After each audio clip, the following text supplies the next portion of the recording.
The following program is being brought to you on the Voice America Business Channel. For more information about our network and to check our additional show hosts and topics of interest, please visit voiceamericabusiness.com. The Voice America Talk Radio Network is the worldwide leader in live Internet talk radio. Visit voiceamerica.com. The views and ideas expressed on the following program are strictly those of the host or guests and do not necessarily reflect the views and ideas held by the Voice America Talk Radio Network, its staff, and management.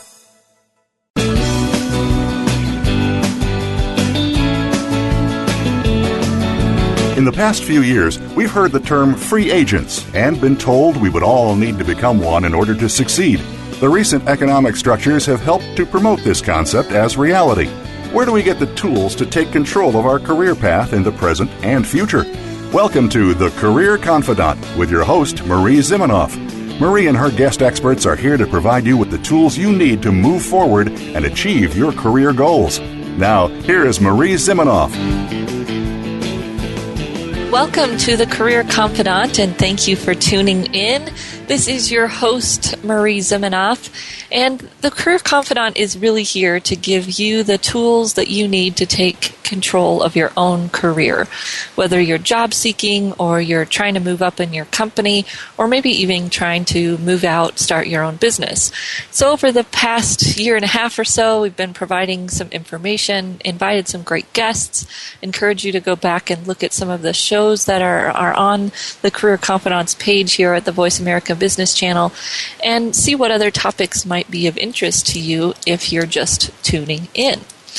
So today, I wanted to talk about job search, but a little bit different flavor. I want to talk about career change, because this is one of the things that happens a lot in my office, or over the phone, I guess. The phone is sometimes my office, where I'm talking to a client and they're unhappy, right? It's some of those things that we see all over the internet all the time, the numerous percentage of us that are unhappy at work. So it's not surprising when someone walks into my office and they say that I'm unhappy, I need to make a change. Most of the time, and this may be something that you're feeling, the cited reason for wanting to make this change is that they just feel like their work isn't meaningful. Well, we've talked a little bit at some of the other shows about ways that you can make your work a little bit more meaningful, connect to the company so that you understand what your work does. But you may have done some of those things and you're just thinking, it's just not going to work for me. The type of work I'm doing isn't going to work, or the type of organization I'm working for just doesn't jive. I need to make a change. There's nothing wrong with that, right? What comes to us next is, I really don't want to start over. Because none of us really want to start over. Very few of my clients want to go back to school, get another entry-level job, and work their way up in a new field, right? Most people want to make some kind of lateral, or maybe take a slight cut in pay in some of those things, but we don't want to start over. So that's what we're going to be talking about today, is how you can make a career change without starting over. So the first thing we have to do when we're thinking about making a career change is, obviously, if you've been listening at all, you know that I'm a big fan of focus. So we have to figure out exactly what do we want. If we know that where we're at isn't working, what do we want? Well, the first thing, of course, might be to investigate why where you're working really isn't working for you. Is it the type of work? Is it the tasks you do on a daily basis that you don't like? Is it the types of people that you work with? Not necessarily that you might not like the people you work with, but do they really bring out the best in you? Do they interest you? Does having the conversations that you have to have with them every day make you alive, right? Does it use the parts of your brain that you want to be using, regardless of how nice they are or you might like them, right? Are they the type of people that have the kinds of conversations you want to be having every day? does the business not do something that's interesting to you? Does the business do a kind of work that just really doesn't work for you, right? Or maybe it's that you're just not getting some values met. So let's explore a little bit of some of those. Working with a client right now who is working in a technical company, kind of technical support type of company. And it's just not a good fit. She's not happy. And it's not that, again, she doesn't like the people, but she really doesn't have that much interest in technology. And she hears these people talking, and they're really smart, but it's not really interesting to her to go and learn all the technology so that she can be better at her job. And she's in sales, so she doesn't necessarily deal with the technology, but to be really good at her job, she'd have to learn more about it and study more and really understand the lingo, and that's just really not interesting, right? And she's kind of new to the technology thing. I think she's been in it 3 or 4 years. And not only is that company not necessarily interesting, the subject matter, it also isn't meeting some of those values that she has, right? One of her key values is that she wants to help people. She wants to be doing a job where she can directly see that there's some kind of social impact, if you will, from her work. So if we're thinking about this, go, okay, what's really not working? Maybe it's more the environment and the type of work rather than the skills, right? This person loves talking to people, loves the, not necessarily selling, but the networking, the account management, some kind of business development in, not door-to-door, cold call sales kind of way. And part of the job that she's in right now does require that skill set. And so you can say, whoa, now both things really aren't working, right? The skill set that she's having to use and the industry she's working in both aren't a good fit. So we'll come back to that example.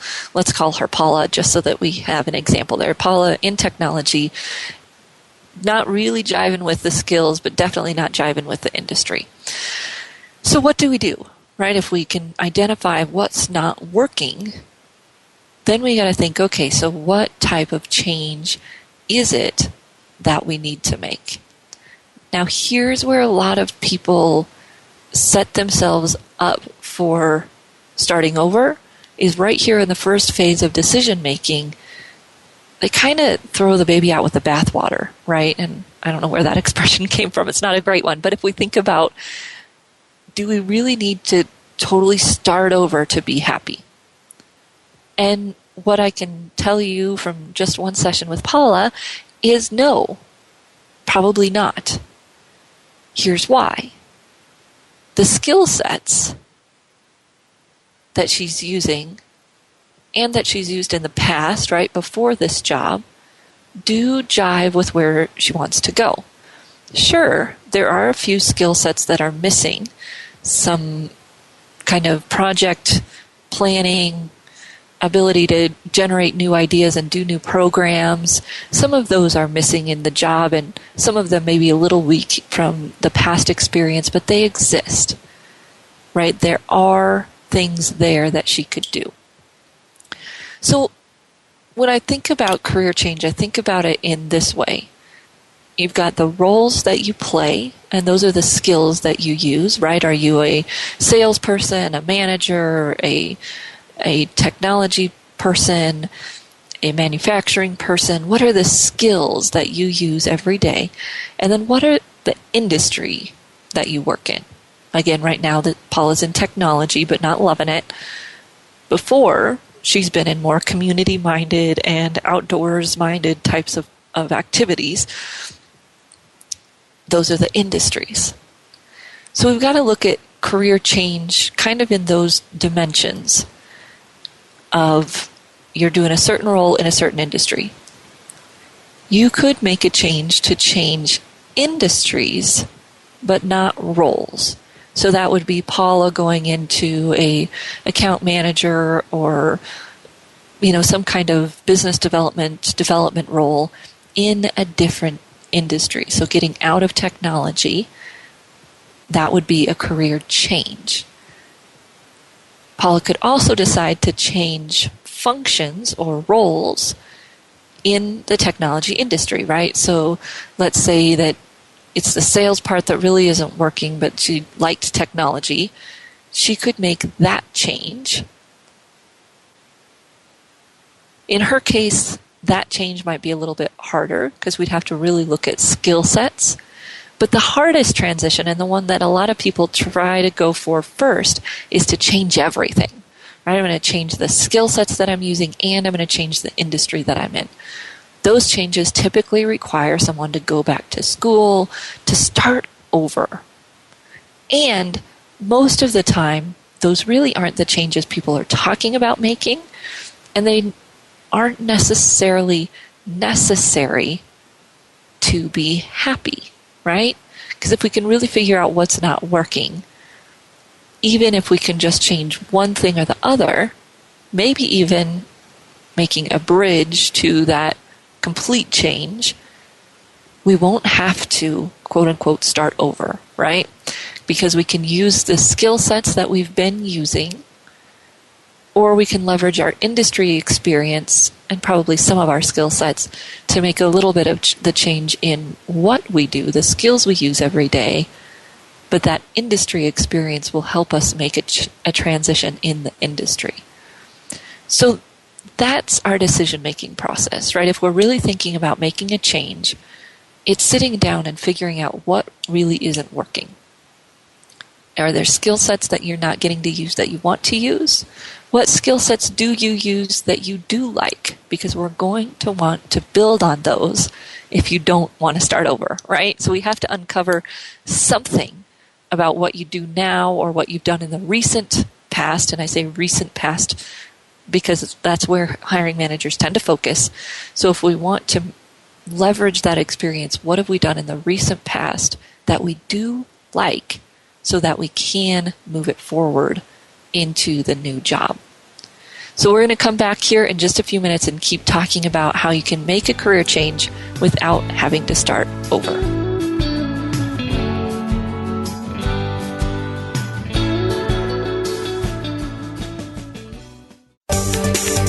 From the boardroom to you, Voice America Business Network. You know that the career landscape has changed and that you need to be proactive about managing your career. You can have the foresight, skills, and confidence you need to take charge of your career and seize opportunities. A strategic advantage and career expert, Marie Zimenoff has helped thousands of leaders like you get focused, get found, and get hired. Visit getcareersmart.com to find out more. That's getcareersmart.com or call 800-521-2080 to schedule your complimentary consultation. Tune in every week for the Ellis Martin Report. Our program will bring you the news and information that you need each week. We look at publicly traded small and mid-cap companies from a variety of sectors. We'll talk to key people in the industry to bring you the foreground and background of new and up-and-comers for potential investment. Please remember, invest only at your own risk. The Ellis Martin Report is meant for informational purposes only. Tune in every Wednesday at 10 a.m. Pacific Time, 1 p.m. Eastern Time on Voice America Business. Many industries have been revolutionized by technology in the last decade. Books, music, TV, communications, and now it's happening to our money and the way we pay. Tune in to Breaking Banks with Brett King for a look at how technology and customer behavior will bring about more changes in banking in the next 10 years than in the last 200 years. Listen every Thursday at 3 p.m. Eastern Time, noon Pacific on Voice America Business Channel or on AM 1160 The Voice. You'll never look at your bank account the same again. Follow us on Twitter at VoiceAmericaTRN. Get the lowdown on guests, new shows, and your favorites. That's VoiceAmericaTRN. You are tuned in to The Career Confidant with Marie Zimenoff. If you have a question or comment for Marie or her guest today, please call 1-866-472-5790. That's 1-866-472-5790. You may also send an email to marie@astrategicadvantage.com. Now, back to The Career Confidant. Welcome back to The Career Confidant, and today we are talking about making a career change without having to start over. And we spent our first segment talking about what's probably the most important part of that change, which is making the decision and realizing that we all have certain goals, or people might call them values, right? And that those values are really important for us to pay attention to. So that value might be that you can't make less than a certain amount. That value might be that you don't want to go backwards in salary too much, or whatever that goal looks like. That value might be that, again, like Paula, you want to be helping people, or that you want to be intellectually challenged, or that you want to be working within a company that does X, Y, or Z for the environment, for the social, for innovation. Those are values, right? And not values in terms of like family values or moral values, but what we call work values. What do you value in work? And when you're thinking about making a change, that's probably the number one thing you need to identify. What do you want out of work? And be real with yourself. It doesn't do us any good to go by someone else's values or go because society tells us we should want to help people. If you want to make money, then you need to find a job where you make whatever money to make yourself happy, right? Of course, there's probably other things that factor into that.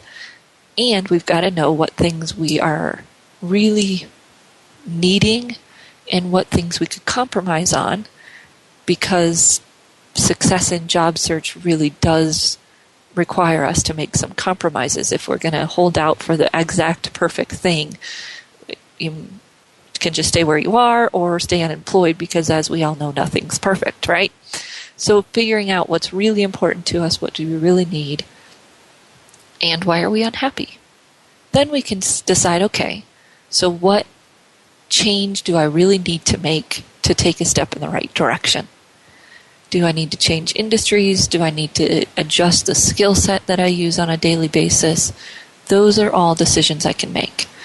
Now, I'm not saying that you can't change both, but when you change both, the type of work you're doing, the skill sets that you're using, and the industry you work in, most likely going to require you to go back to school, most likely going to require you to, in some way, start over in terms of being that entry-level employee. Those changes just require those things for the most part. Not all the time, but for the most part.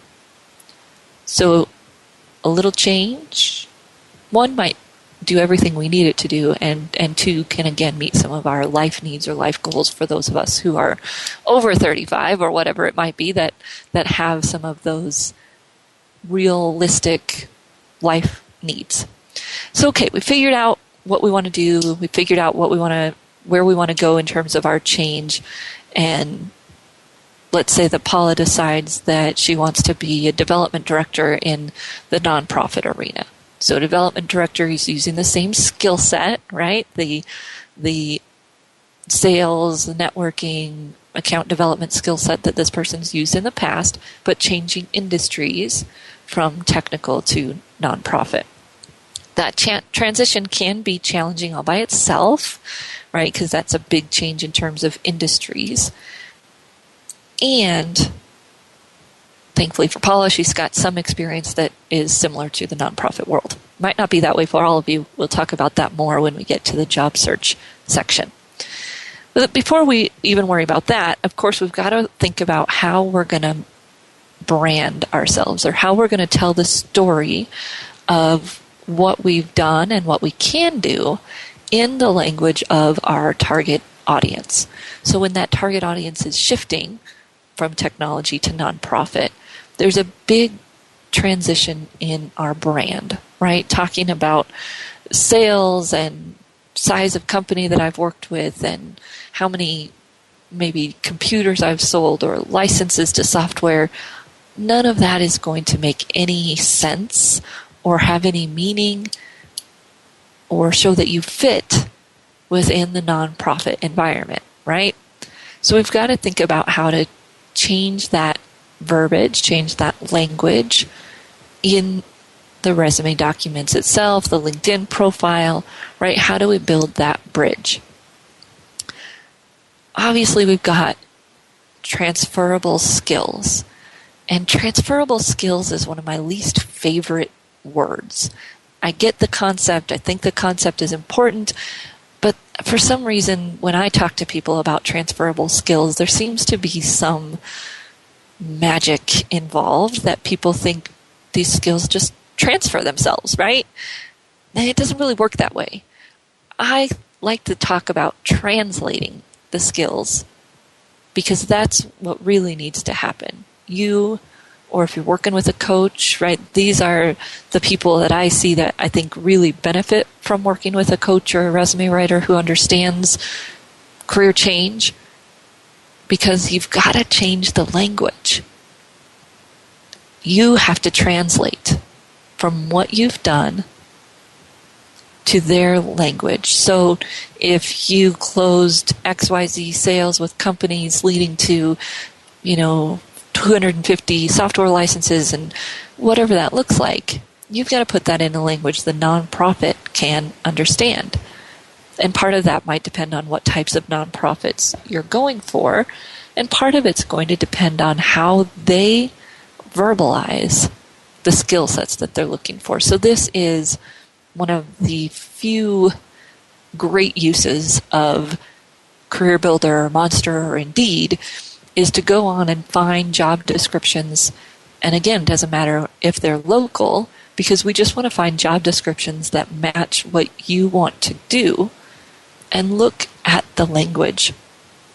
How are they talking about big business development? Do they talk about accounts, or do they talk about partners? Do they talk about advocates, supporters? How do they talk about that world?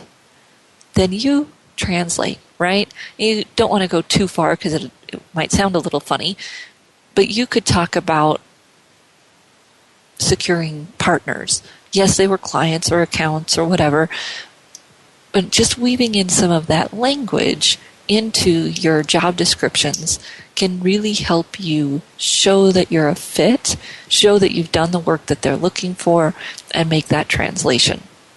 Of course, the most important places to do that are not only in your experience sections on your resume or in your LinkedIn profile, but also in the summary sections.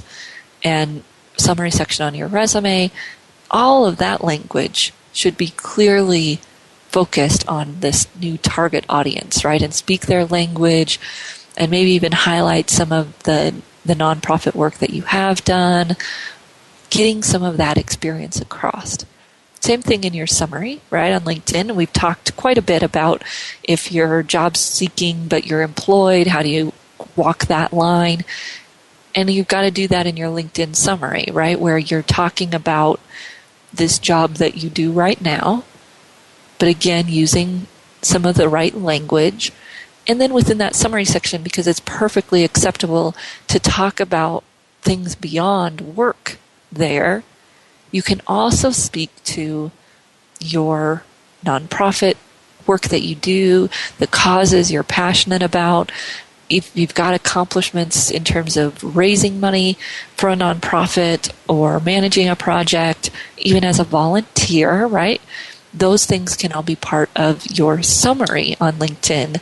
And you can do that without raising a bunch of red flags if you combine the two and talk about the stuff that you're doing right now, the business you do right now, and customers for that business would look at your LinkedIn profile and go, oh yeah, this is great. I want to do business with this person because they also are so involved in the community, right? That's how you walk that line, and that's where your brand is going. Now, the mistake that I see people make in this area most often when they're career changing is kind of, again, the throw the baby out with the bathwater thing, and they start building a skills-based resume, right, where it pushes all the experience to the bottom and lists the relevant skills at the top. But that means you're starting over, right? When you do that, you automatically position yourself as a start over candidate. And if you don't want to start over, then don't market yourself as a start over candidate. use your experience sections, create a nice chronological resume with, of course, a strong summary. And that summary could be a little bit longer, but not more than half a page. And you can put some of the skill sets in there that are important in that summary. You can put some of the accomplishments from your nonprofit work in that summary. But then create a nice, normal, chronological work history that instead of focusing on the language of where you are, focuses on the language of where you want to be. Translate from the language of where you are to the language where you want to be. But you can do that within the format of a chronological resume. That will help you not have to start over, right? And this is one of the most important things I think I help people do, is figure out how to communicate your experience from where you've been in the language of where you want to be right there in a normal looking resume. It's going to get more looks. It's going to get you hired faster. Yes, you can put the skill sets in the summary, and we can draw attention to the right things in the summary. But when you create that functional resume, all you do is tell people that you're making a change. One, if you've done what we talked about at the beginning, it's not that much of a change anyway. And two, again, you're positioning yourself as a start-over candidate and then getting frustrated when you only get interviews for those entry-level positions, right? So don't do that to yourself. Position yourself as an experienced candidate who has the right skill sets and can communicate those in the language of the community where you're going, right? The industry where you're going.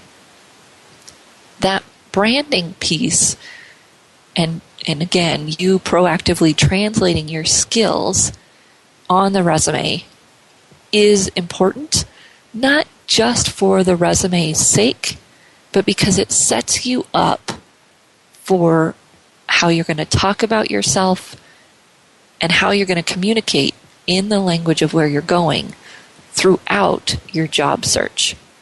And we're going to take a short break here. We'll be back in just a few minutes. We're going to talk about how that job search is going to look a little bit different when you're in career change. So we'll be right back in just a few minutes.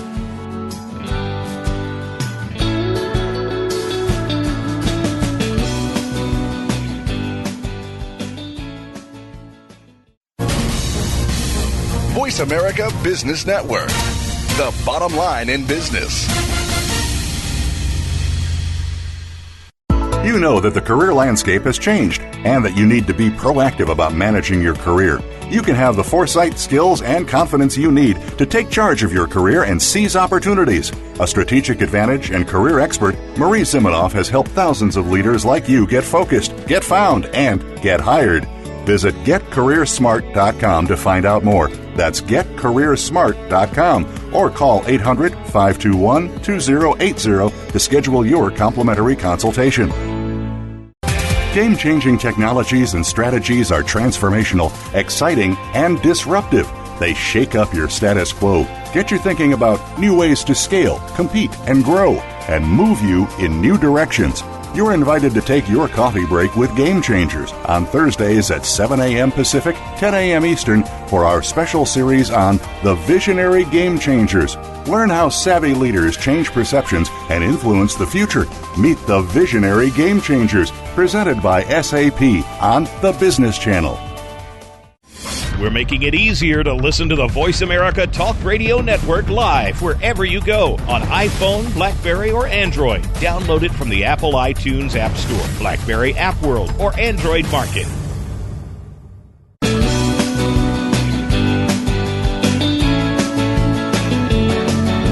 You are tuned in to The Career Confidant with Marie Zimenoff.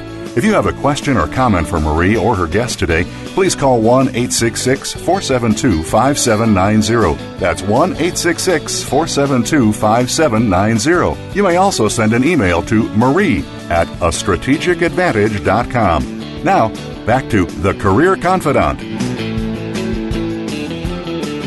Welcome back to The Career Confidant. This is your host, Marie Zimenoff, and today we are talking about how to make a career change without starting over.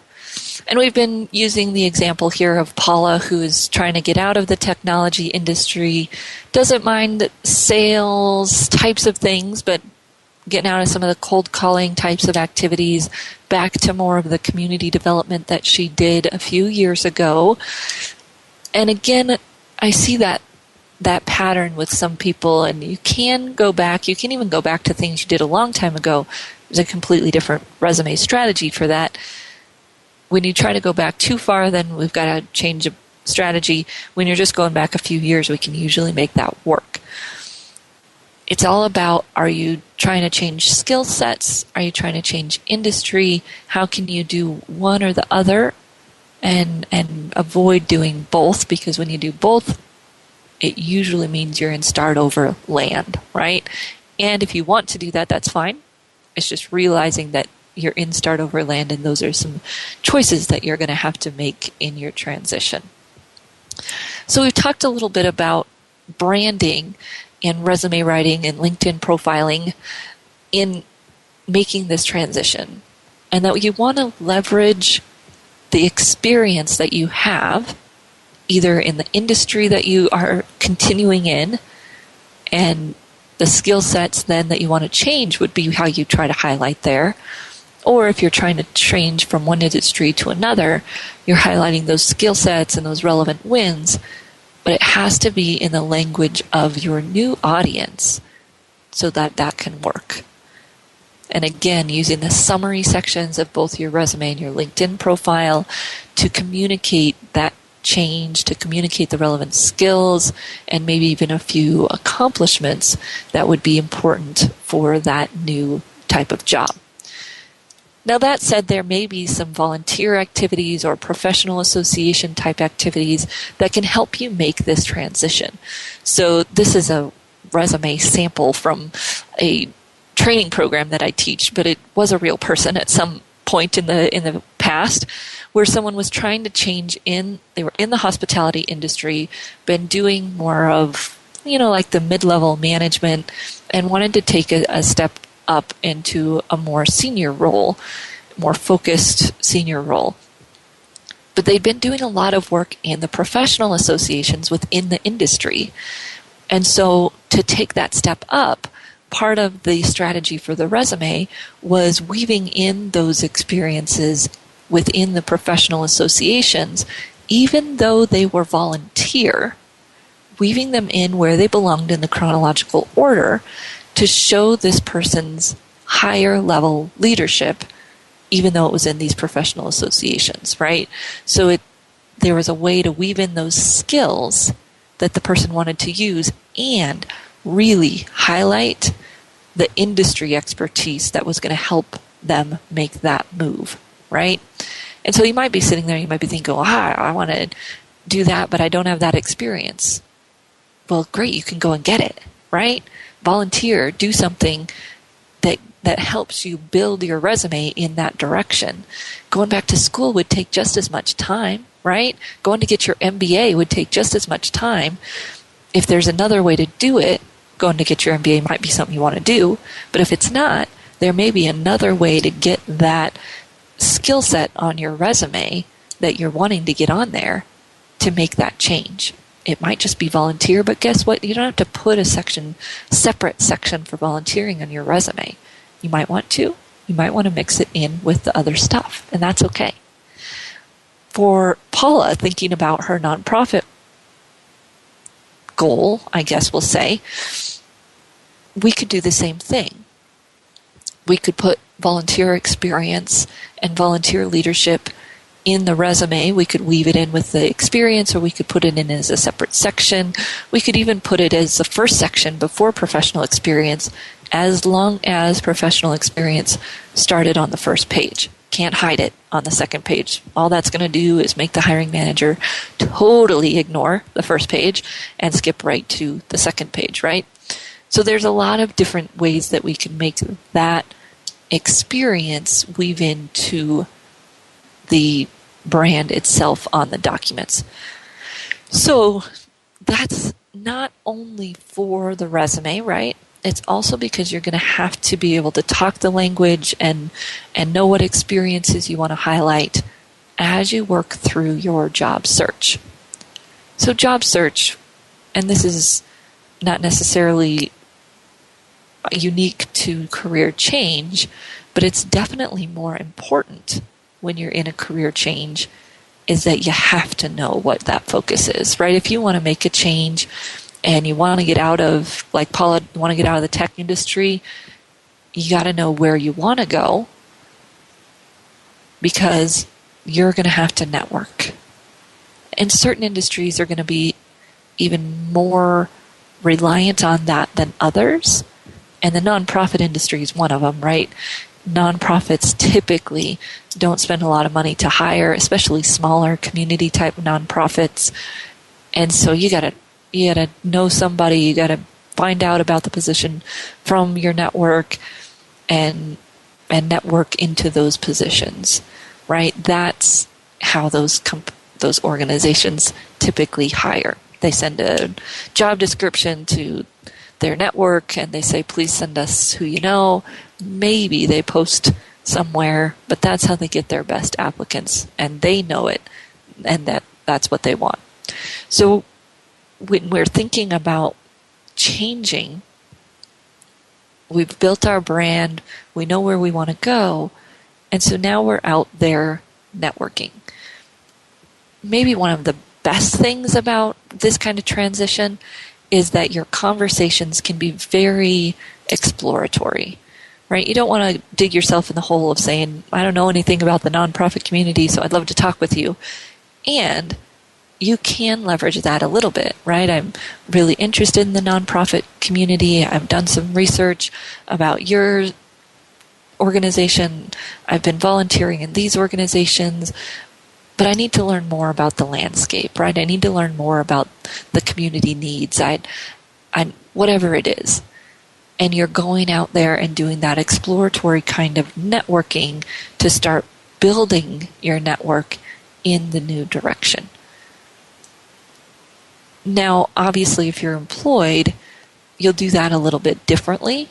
It may be that you start volunteering at some different places and you build your network a little more organically so that you don't have to be so open about your job search.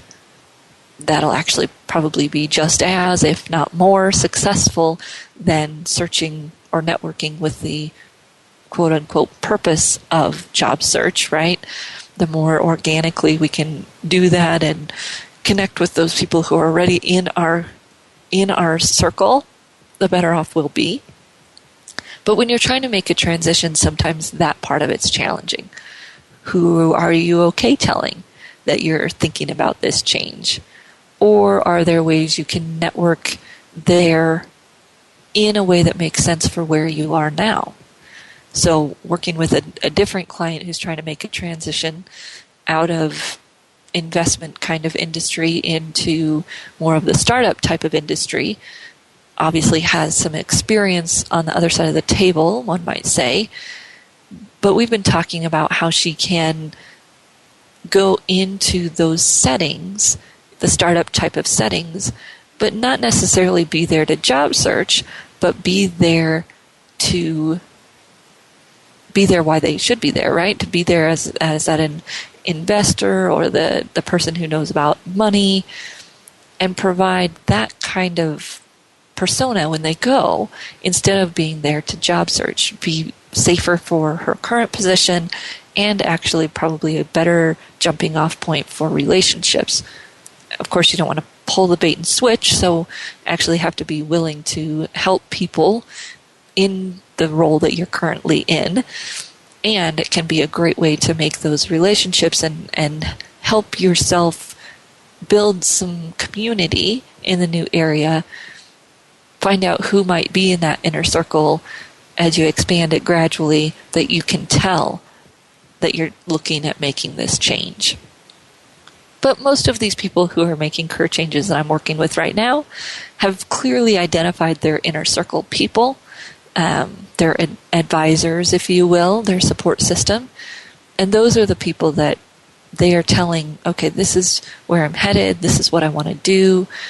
And again, once you have that focus, that ability to be more clear about what you're looking for, you might be surprised at how your inner circle can help you just in terms of that search.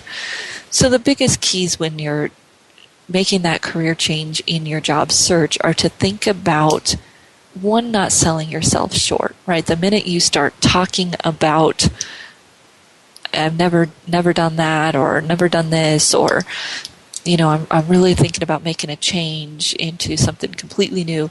All of those verbiages, right? You put yourself at a disadvantage. Yes, you're looking to make a change, but it's not a start over change, right? So we want to make sure we're not talking about it as a start over change. I'm looking to move into the nonprofit arena, right? And lots of times we can stay out of those types of conversations if we simply focus on the positive instead of the negative, the where I'm going, instead of the fact that I've never been there before, right? And that conversation just sounds a lot different and helps people understand that we belong there, that we belong in that new place, that we have the skill sets for it. And of course, most of our time when we're networking, regardless of if we're making a change or not, is more exploratory, is more relationship building. And so we might even take the pressure off of talking about ourselves so much anyways. Learn, build community where you're going, get into the industry that you're targeting, and share that positive, future-focused version of yourself, and you'll be fine. So we're going to come back here in just a few minutes, kind of wrap up this making a career change kind of topic and give you a few key tips to think about if this is you. We'll be right back in just a few minutes.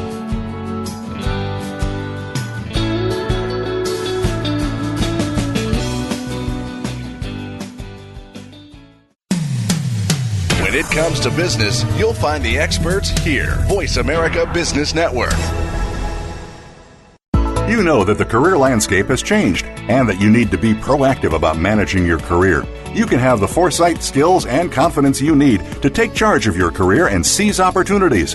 A strategic advantage and career expert, Marie Zimenoff has helped thousands of leaders like you get focused, get found, and get hired. Visit getcareersmart.com to find out more. That's getcareersmart.com or call 800-521-2080 to schedule your complimentary consultation. We hear it and read about it every day in the news. America is heading over a fiscal cliff. Home prices are still receding and unemployment growing. How can you preserve and increase your wealth in this kind of economy? Tune in to Turning Hard Times into Good Times with host Jay Taylor. Jay will explain the decline of our monetary system and the economy, and will give you winning investment ideas and the tools to protect and increase your wealth. Turning Hard Times into Good Times with Jay Taylor can be heard Tuesdays at 3 p.m. Eastern Time, 12 noon Pacific Time on the Voice America Business Channel. What if every day was a good day for business? Because every decision you made was the best choice. What if you could receive regular input from credible sources and could acquire all the precise information you need, exactly when you need it, so you can make the right decision every single time? Because There's More challenges you to make better decisions.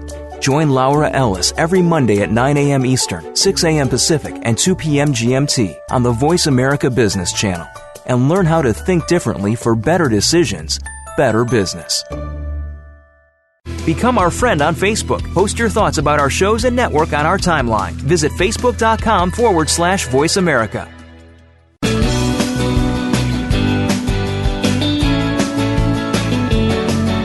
You are tuned in to The Career Confidant with Marie Zimenoff. If you have a question or comment for Marie or her guest today, please call 1-866-472-5790. That's 1-866-472-5790. You may also send an email to marie@astrategicadvantage.com. Now, back to The Career Confidant. All right, welcome back to the Career Confidant, and today we've been talking about making a career change without starting over. I would say the biggest thing that we've been talking about today is realizing that if you don't want to start over, then don't, right? Don't talk like you are. Don't make decisions like you are. If you want to start over, great. Those decisions are yours to make. And so when we've talked about some of the school stuff, and that if you go back to school, you're starting over. And that's not necessarily true, right? You might be making a slight change. And we talked about someone moving into management, right? They may want to take a few management classes, be a great way to show some of those skill sets. But again, there's other ways to do that in terms of volunteering or maybe even taking on a project in your current role to be able to make those transitions. So that's one of the biggest pieces, is to really think about what you want to change and how you can do that in a way that leverages either the skill sets that you're already using or the industry that you've been in and builds on those versus completely starting over. Then we're building a brand that highlights those skills that we want to translate into the new arena or into the new job, and not being afraid, I guess, to mix in the things that matter into that resume while keeping it as much as we can in the combination format, which is a nice summary at the top, and then we go into our chronological experience starting somewhere around the middle of the first page. Hiding those dates on the second page really does nothing for you. That's exactly where those hiring managers will go, and they won't see all of the stuff you put on the first page that you wanted them to read. Then we talked a little bit about job search for career change and how networking is going to be even more important for these types of situations, so that you are identifying people in the new industry that can be your champions or that can help you understand the approach that will work or can help you refine your brand, help you really understand the language of that new industry, and using your core group, your supporters, your advisors, and simply telling them what it is that you're looking for can be way more powerful than you think it will be. So we've got this change. We're trying to make this, it's a small change, but we're still going to face some of the same obstacles we would face if we're making a complete change, right? We're still going to get some of the avenues not working. For instance, if you're trying to change jobs and skill sets, you may look at positions that you're trying to get into and think, I really don't have 75 to 90% of the qualifications. And lots of research has shown that if you don't have 75 to 90% of the qualifications for a position, applying to it online is nearly worthless. It's almost nearly worthless anyways, but if you don't have those, it's even worse. So we may have to adjust our strategy. Might have to use more networking, more connecting with people directly, more social media, and figure out how to make that happen. Of course, we can look at our resume and really think about, do I have those skills and how have I used them and how can I show that? Because a lot of times people don't think they do, and they do. It's just getting it translated into the language. But then there comes this piece of interviewing, right? And this is what I see happen a lot, is that people finally get the interview for the position they've been looking for in the industry that they want, and it just goes miserably, right? And this is why I focus a lot on the branding and the resume piece. It's not necessarily for those documents, but for when you get into that interview. Because if you can't talk the talk, it's just going to show up there, right? People are going to say, well, they put this on their resume, but when they talked, it was all about closing accounts and software licenses, and it just didn't did not jive. It didn't sound like a fit at all. And my favorite example of this one is pretty old. I was working with a lady from Hewlett-Packard who was trying to get into medical device, and we did interview prep, and she was spewing all of these part numbers. And I said, whoa, what was that? Oh, it's this, HP cartridge number. It was a big project. I said, okay, we can talk about the project, but we got to leave out all of those part numbers, right? And in fact, ideally, we would only talk about printer cartridges once or twice and really focus the story on the process, the skill sets, the outcomes that aren't related, that don't include necessarily the product names, right? All of those things can be separated out.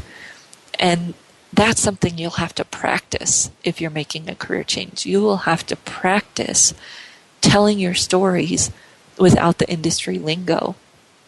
Or if you're trying to change your skill sets, you'll have to practice telling your stories with the right words, or telling the stories that show the right skill sets, even though they may be less a part of a job, or they may have been in volunteer situations, or they might have been even in classroom types of situations. You'll have to get used to telling the stories that matter and using the right language. And that starts when we're working on your resume, but it really matters, maybe even more, when you get into that interview, because they called you in because they thought you were qualified, right? They could see on the resume that you were qualified. They want to see if you fit. And part of that fit is talking the right talk, having the lingo down, feeling like you really understand their industry, or you understand the challenges of the position that you're targeting. And all of those require for us to speak the language of where we're going, right? And that's probably one of the biggest challenges that I work with people on, because when you can't do that, then you get where you go through the interview and they say that you're overqualified, or, we just had someone that had better experience. And people will say that to me all the time. Oh, I did really well in the interview. I was a second choice. They just said that they had someone that had more direct experience. Well, there may not be everything you can do about that, but there probably are some things you could do about what you're saying in the interview that would prevent that from happening, even if that candidate did have more direct experience. You may not even realize that you're highlighting the fact that you don't have that direct experience. So if you're thinking about making a career change, I hope you won't throw the baby out with the bathwater. It'd be a very bad thing to do, right? And realize that you can build on what you have. It's all about figuring out what you do want to change, what it is that you're bringing with you, translating that, and then doing that throughout the process, your networking, your job search, and your interviewing. If you want any other clues on that, have any questions, you're always welcome to reach out to me at Marie, Marie, at astrategicadvantage.com. And I look forward to seeing you right back here next week on The Career Confidant.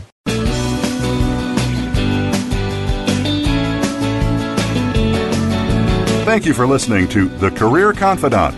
Marie Zimenoff will return again with another terrific guest next Monday at 6 p.m. Eastern Time, 3 p.m. Pacific on the Voice America Business Channel. Be sure to join us then.